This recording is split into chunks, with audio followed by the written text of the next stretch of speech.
Bonjour tout le monde, c'est un plaisir pour nous retrouver encore dans le cadre de la rubrique ça que nous avons partagé ensemble avec vous depuis bien des jours et nous avons continué avec une rubrique qui est portée sur le don du parler en langue. Nous avons déjà envoyé 10e rubrique là-bas qui portait sur le don du parler en langue. Là-dedans, nous avons fait ouais, plusieurs tendances. Une tendance pentecôtiste qui croit qu'ils sont don spécial. Tout le monde qui gagne parler en langue, tout le monde qui est baptisé du Saint-Esprit doit parler en langue inévitablement. Dans deuxième temps, nous démontré tendance baptiste là qui ont des gens négligés, méprisés, dont ça ou quoi des on a parlé en langue, possédé par des démons. Nous avons pris quelques exemples bibliques pour nous montrer ou pour nous combattre tendance qui croit le parler en langue, c'est signe initial du baptême du Saint-Esprit. Nous te montrons non. Il y a un pilote histoire dans l'acte des apôtres qui montrait nos côtés chrétiens étaient remplis du Saint-Esprit, pas de parler en langue. Donc, nous pas qu'à conclure sur trois exemples dans l'acte des apôtres pour nous dire que des pour monde baptisé du Saint-Esprit, obligatoirement, il est obligé de parler en langue. On a rubrique ça qui sont suite du don du parler en langue. Nous prenons là, ouais, données bibliques sur le parler en langue et dans le Nouveau Testament et dans l'Ancien Testament. Nous parlons d'abord dans l'Ancien Testament et pas oublier nous dit que l'ancien alors pas oublier que nous avons abordé l'ancien dans le Nouveau Testament mais faut nous dire que l'Ancien Testament nous pas une mention évidente du parler en langue. Il y a quelques exemples bibliques en peu le monde bail mais c'est pas des exemples nous qu'à trop statuer sur eux comme des exemples côté que tu de parler en langue. Par exemple dans 1 Samuel 10, verset 10 a continué, côté que les Samuel contre avec fils prophète, même Samuel tout tombé prophétiser ensemble avec fils prophète. Bible a parlé de prophétiser, mais elle n'a pas dit, tu tombé parler en langue. Donc, on pas quoi nous avons des faits bibliques là, pour nous statuer, pour nous dire là, Saül avec l'autre prophète, c'était en langue, il a parlé. Nous jouons même histoire ça, les prophètes Baal ensemble avec Élisée, dans 1 roi 18, verset 28 et 29, la Bible a dit, il tombé crier, il a prophétisé, mais elle pas mentionné que vous parlez en langue. Donc, dans ce sens, il y a plusieurs théologiens qui concluent que le don du parler en langue, l'Assemblée, c'est pas un don qui était en vigueur pendant la période d'Ancien Testament. C'est pourquoi certains auteurs pensent que le don des langues et le don d'interprétation des langues sont une spécificité du Nouveau Testament avec la venue du Saint-Esprit le jour de la Pentecôte. Car Christ avait dit dans Marc chapitre 16, verset 18, ils parleront de nouvelles langues. Donc, t'as semblé que gen lot don nous soulier pour nous partager ensemble avant nous tes jeunes manifestations dont ça dans l'Ancien Testament. Mais t'as semblé, mes chers bien-aimés, selon un pile commentateur, et ça nous plus ou moins quoi jusqu'à la preuve du contraire, que le don du parler en langue et d'interprétation des langues, ça spécifique à Nouveau Testament. Et tu as des prophéties que tu as dit, et ils parleront de nouvelles langues. Par exemple, Jésus-Christ te dit ça dans Marc chapitre 16, verset 18. Voici les miracles qui accompagneront ceux qui auront cru. Ils parleront de nouvelles langues. Donc, dans ce sens-là, mes chers bien-aimés, t'as semblé que le don des langues sont spécificités de l'Église de Jésus-Christ avec la venue du Saint-Esprit. Dans le Nouveau Testament, il y a mentionné question langue étrangère ou bien d'autres langues. L'expression ça, il paraît 3 fois dans le livre Actes des Apôtres là, ok? À la Pentecôte, nous joignons mentionné ça dans Acte 2 verset 4 que les disciples ont parlé en d'autres langues. Ok, lors de la conversion des païens dans Marc 10 verset 46 avec apôtre Pierre, ils ont mentionné qu'ils ont parlé en d'autres langues. Les disciples de Jean à Éphèse, dans Acte 19, verset 16, la Bible a montré qu'ils ont parlé en d'autres langues. Après toi, les textes dans Acte des Apôtres qui montrent le parler en langue, et c'est dans 1 Corinthiens 12, nous joignons mentionné comme don, et 1 Corinthiens 14, côté apôtre Paul a traité question ça dans l'église de Corinthe qui était posé problème. Donc à propos de ça, mes chers amis, nous avons prêté spécifiquement sur 1 Corinthiens 14, nous pourrons faire quelques remarques sur ce don d'après 1 Corinthiens 14 et 1 Corinthiens 12 aussi. Premier remarque n'a fait dans des langues, c'est que dans 1 Corinthiens 12 verset 30, tous les chrétiens ne possèdent pas ce don. Donc, tous les chrétiens ne possèdent pas le don du parler en langue, contrairement, mes chers amis, à chrétiens pentecôtistes qui dit que des pour chrétiens baptisés ou supposés parler en langue. M'appelez pour 1 Corinthiens 12, verset 30. 1 Corinthiens 12, verset 30, et m'da commencé le verset 28 là pour oui, on allait. Et Dieu a établi dans l'Église premièrement des apôtres, secondement des prophètes, troisièmement des docteurs, ensuite ceux qui ont le don de miracle, puis ceux qui ont les dons de guérir, de secourir, de gouverner, de parler diverses langues. Et puis apôtre a continué pour le dire, tous sont-ils apôtres? Tous sont-ils prophètes? Tous sont-ils docteurs? Tous ont-ils le don de miracle? Tous ont-ils le don de guérison? Tous parlent-ils en langue? Tous interprètent-ils? Eh bien, mes chers amis, verset 30 là qui dit tous parlent-ils en langue, t'as montré que tout chrétien pas parler en langue. Parce que l'on regarde les commentateurs, ils dit terme grec qui est utilisé pour poser des genres de questions ça que l'apôtre l'a posé depuis dans verset 29 pour arriver dans verset 30 là. Ils dit terme grec la réponse là même terme utilisé pour poser questions, li sous-entendre même li tout suggérer en réponse négative, c'est-à-dire non. Mais comme si m'avait dit, les apôtres l'a dit tous sont-ils apôtres? Eh bien c'est non. Tous sont-ils docteurs? C'est non.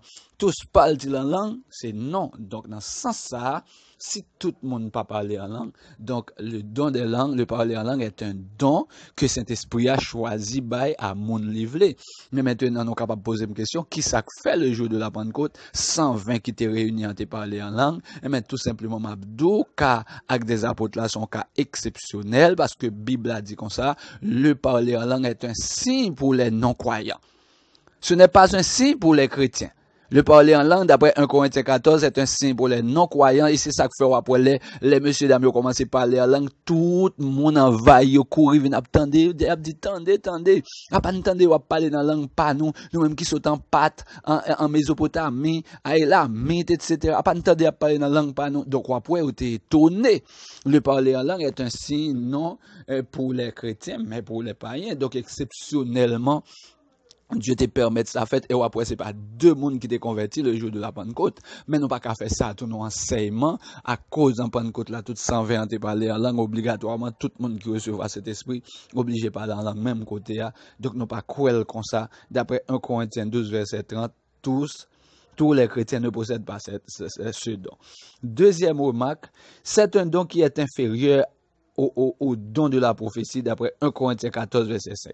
Mais qui non d'où l'un dit inférieur et pas inférieur dans le sens dont prophétie a pi bon. Non dit inférieur parce que est moins utile à l'assemblée que le don du parler en langue. OK? On nous consulter rapidement 1 Corinthiens 14 verset 5. Je désire que vous parliez tous en langue, mais encore plus que vous prophétisiez. Celui qui prophétise est plus grand que celui qui parle en langue, à moins que ce dernier l'interprète, pour que l'Église en reçoive l'édification. Et ça nous lit. Et Hélène lit verset 2a. Il dit, en effet, celui qui parle en langue, en effet, parle aux hommes, et ne parle pas aux hommes, mais à Dieu, car personne ne le comprend. Et c'est en esprit qu'il dit des mystères, et pourtant verset 3 dit, celui qui prophétise, au contraire, parle aux hommes, les édifie, les exhorte, les console. Donc, dans ce sens-là, don de prophétie apparaît un don qui est supérieur à don de parler en langue. Par le simple fait que lui-même, il servit toute communauté, il édifie toute l'église pendant qu'il y a un monde qui a parlé en langue. La Bible a dit, il a parlé à Dieu seulement, mais il a édifié tête. Donc, c'est dans ce sens-là, on dit, il est inférieur à don de prophétie, mais il pas dit son petit don lié par rapport à don de prophétie. Et puis, troisième remarque que nous avons fait toujours, mes chers amis, dans 1 Corinthiens 14, le don des langues, il apparaît exclusivement sous forme de mystère. 1 Corinthiens 14, verset 2. Sous forme de chant et de prière, sous forme d'action de grâce dans le livre des Actes. En Acte 14, verset 2, il dit en effet, celui qui parle en langue ne parle pas à Dieu, mais aux hommes, mais à Dieu, car personne ne le comprend. C'est un esprit qu'il dit des mystères. Il y a une première remarque, moun qui parle en langue, c'est des mystères, l'a dit. Et ça fait si pas d'interprétation, pas qu'à comprendre, et parce que c'est à Dieu l'a parlé. Mais là, regardez dans verset 14, 15, là, tout même 1 Corinthiens 14, là, ouais, don des langues manifesté sous sorte d'action de grâce de prière. Car si je prie en langue, mon esprit est en prière, mais mon intelligence demeure stérile. Que faire donc? Je prierai par l'esprit, mais je prierai aussi avec intelligence. Je chanterai par l'esprit, mais je chanterai aussi avec intelligence. Donc c'est pour vous, mes chers bien-aimés, Léon on a parlé en langue et pas forcément son message li gen pour l'église là, il est capable de chanter en langue, il est capable d'adorer bon Dieu en langue, il est capable de remercier bon Dieu en langue, il est capable de parler avec bon Dieu et tout. C'est ça que fait, c'est pas tout parler en langue qui est exigible pour demander interprétation. Si mon c'est dans un coin il a exprimer en langue, c'est à bon Dieu la parler, pas forcément obligé d'une interprétation. Mais à nécessiter une interprétation, c'est si mon ça cap parler en langue, il gagne un message pour l'église là. Si le grand message pour l'église, c'est soit lui même encore interprété, ou bien bon Dieu, suscitons l'autre monde qui a un don d'interprétation pour capable d'interpréter. Troisième remarque, c'est que le don du parler en langue, l'édifier seulement monde qui gagne en langue, supposons que pas gagne et interprétation. Verset 4. Celui qui parle en langue s'édifie lui-même, celui qui prophétise édifie l'église. Donc, le parler en langue, il est là pour l'édifier premièrement, monde qui bénéficie de ça. OK? Et l'autre remarque encore, une cinquième remarque pour vous, c'est que le don du parler en langue permet qu'on parle à Dieu ou même qui possède des dons. Verset 2 à 1 Corinthiens 14 a dit, celui qui parle en langue parle à Dieu. Et c'est en esprit qu'il dit des mystères. Sixième remarque, mes chers amis, monde qui parle en langue, alors il est soumis à celui qui l'exerce. Lui parler en langue.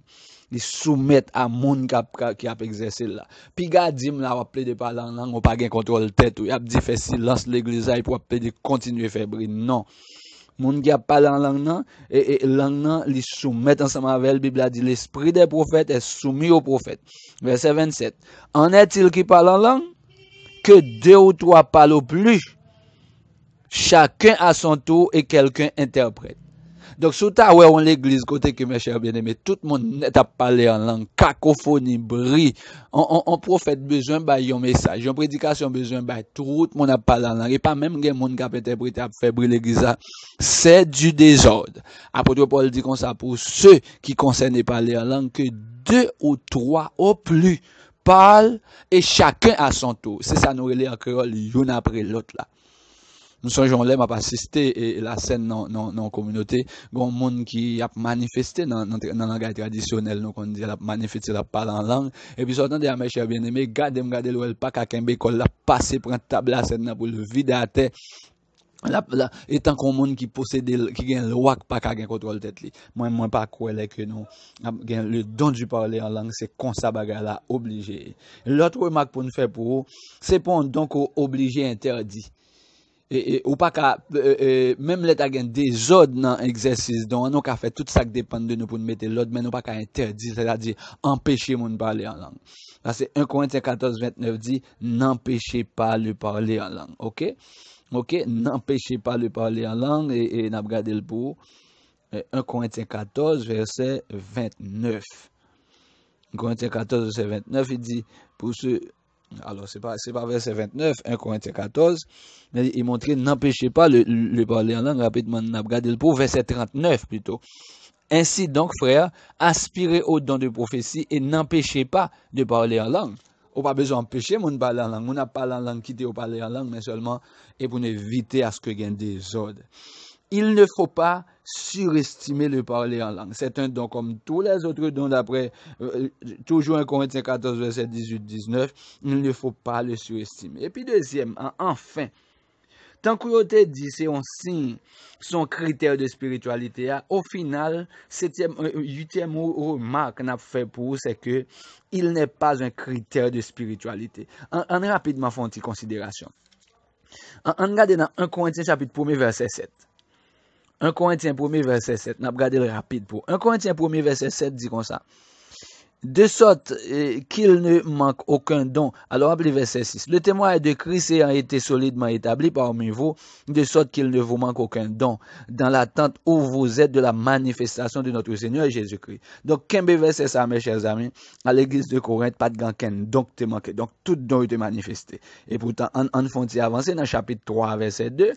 En chapitre 3, verset 2, qui ça le dit, je vous ai donné du lait, non de la nourriture solide, car vous ne pouviez pas la supporter, et vous ne pouvez même pas à présent, parce que vous êtes encore charnel. Donc, c'était des chrétiens charnels, les chrétiens de Corinthe. Dieu, puisque ils ont accepté Jésus, ils ont converti. Bon Dieu fait aux grâces, il fait chacun de eux même cadeau. Donc, pas de manquer don dans l'église de Corinthe. Mais ils n'ont pas de plus spirituel que ça, non?